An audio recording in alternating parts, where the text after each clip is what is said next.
అందరికీ నమస్కారం అండి.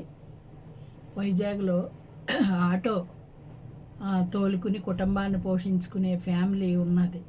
పాపం వాళ్ళు కష్టపడి పిల్లల్ని చదివించుకుని ప్రయోజకులను చేయాలనే ఆశతోటి ఆ తండ్రి రాత్రులు పగలు చక్కగా కష్టపడతా రోజుకి 500, 700 అలా సంపాదించుకుని సంసారాన్ని పోషించుకుంటున్నారు. ఒక అమ్మాయి, ఒక అబ్బాయి. అబ్బాయి అయితే అమ్మాయికి అనారోగ్యం అంట. చిన్నప్పటి నుంచినండి అనారోగ్యం అంట. అంటే షుగరు, చిన్నపిల్లకే షుగరు, థైరాయిడ్ అది ప్రాబ్లం అంట. పాపం చాలా ఇబ్బంది పడిపోతూ ఉంటుందంట. అమ్మాయికి రోజు మందులు వేసుకోవాల్సిందేనంట. అలాగా మెడిసిన్ అమ్మాయికి వాడించుకుంటూ నెలకు వచ్చేటప్పటికి బోల్డంత మెడిసిన్ ఖర్చు అవుతుందంట. ఈలోపు అబ్బాయి బాగున్నాడండి, చాకులాగా చిన్నపిల్లాడు చదువుకుంటున్నాడు. చదువుకునేవాడు దసరా సెలవులు వచ్చినాయి కదా, సెలవులకి ఇంటి దగ్గర ఉండి రోజు అంతకుముందు సంవత్సరం నుంచి టార్చర్ పెట్టేస్తున్నాడంట. వీడికి వయసు రాలేదు, వీడికి ఇంకా మెచ్యూరిటీ సరిగా లేదు, వీడికంటూ ఒక విధానం లేదు, చదువు మీద ధ్యాస లేదు, బైక్ కావాలని రోజు గొడవ పెడుతున్నాడంట. తండ్రి అలా అలా దాటేసుకుంటూ వస్తుంటే తల్లి కూడా పాపం లేదు నాన్న అలాగా ఇలాగా అప్పుడు కొంటాం ఇప్పుడు కొంటాం అని దాటేస్తే ఆవిడ వస్తుందంట. గట్టిగా పట్టుపట్టేసి దసరా రోజున బైక్ ఇంటికాడ లేకపోతే నేను చనిపోతాను అనేసి చెప్పేసాడంట. వాళ్ళకి చచ్చిపోతాడేమో ఇన్నిసార్లు ఇలాగ ఏడిపించుకు తినేస్తున్నాడు అని చెప్పి తండ్రి ఒక 50,000 బయట అప్పు తీసుకుని అడ్వాన్స్ కట్టి ఈఎంఐలు కట్టేలాగా బైక్ తీసుకున్నారు. ఆ బైక్ ఏంటి కొత్త మోడల్ ఏదో వచ్చింది, అది తీసుకోమంటే 2,70,000 పెట్టి తీసుకున్నాడంట.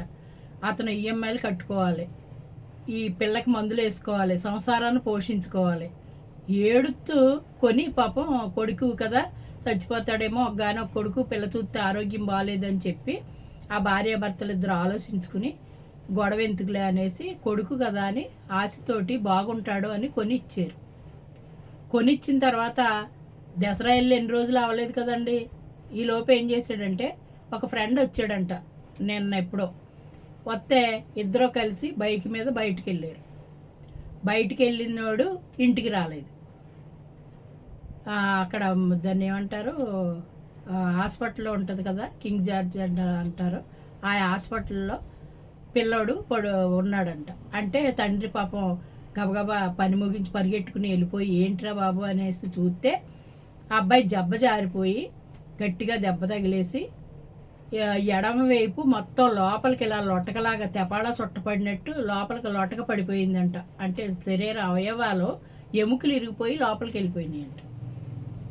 తండ్రిని ఈ చెయ్యి ఇలా పైకెత్తినానా అన్నాడంట.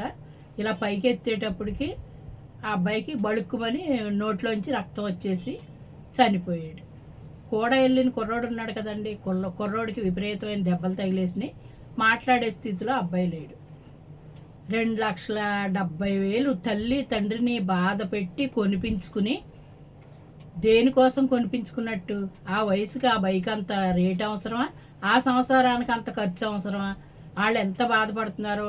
ఇప్పుడు కొడుకు చనిపోయిన తర్వాత ఆ తండ్రి నుంచి వచ్చే ఆవేదన మాటలో మనశ్శాంతి లేకుండా చేసాడు. ఏ రోజును మై బైక్ కొని అనేసి రోజు మమ్మల్ని టార్చర్ పెట్టాడు, చచ్చిపోతాను అన్నాడు, కొనిచ్చాక చచ్చిపోయాడు అని చెప్పి ఏడుతున్నారండి ఆ తల్లి తండ్రి. అందుకని ఎప్పుడు పెద్దోళ్ళని బాధ పెట్టకూడదు, పెద్దోళ్ళకి వ్యతిరేకతగా మసలకూడదు, పెద్దోళ్ళని ఇబ్బందులు పాలు చేయకూడదు, మన సంసారాన్ని రోడ్డు మీద పెట్టుకోకూడదు. చిన్నప్పటి నుంచి కూడా ఆ పిల్లలకి ఆ క్రమశిక్షణ అలవాటు అయితేనే బతకగలుగుతారు. చదువుకునే వయసులో చదువుల మీద దృష్టి పెట్టుకుని ఏదైనా చిన్నది ఏదైనా బండి లాంటిది వాళ్ళు కొనిచ్చింది తీసుకోవచ్చు తప్ప అంతంత కాస్ట్ బళ్ళు కొనేసేసి ఇప్పుడు చూడండి మనిషి పోయాడు. ఆ ఈఎంఐలు 2,70,000 అప్పేనంట వాళ్ళకి. అతను స్తోమతకు మించి కొన్నాడు. ఆ బండి అయితేనే బతుకుతాను లేదా చనిపోతాను అన్నాడంట. ఎంత దారుణం అండి. పిల్లలు వీళ్ళు ఏ విధంగా ప్రవర్తిస్తున్నారో, తల్లిదండ్రులను ఏ విధంగా బాధ పెడుతున్నారో. బతుకున్నప్పుడు ఒక బాధ, చనిపోతే ఒక బాధ. ఆ తల్లిదండ్రులు ఎంత ఆవేదన పడిపోతున్నారో, ఎంత బాధపడిపోయి ఏడ్చేస్తున్నారో పాపం. ఆ పిల్ల ఆరోగ్యం లేదు, ఈ పిల్లోడు ఇలా అయిపోయాడు. ఏమంటే బారడకాలం బతకవలసిన వాళ్ళు ఇలాంటి చిన్న చిన్న ఆటల వల్ల జీవితాలు బలైపోతున్నాయి కదండి. ఒక్కసారి అందరూ చిన్నపిల్లలు అందరూ కూడా మనసు పెట్టి ఆలోచించి పెద్దోళ్ళని బాధ పెట్టకూడదు, తల్లిదండ్రులను అస్సలు ఉసురు పెట్టకూడదు.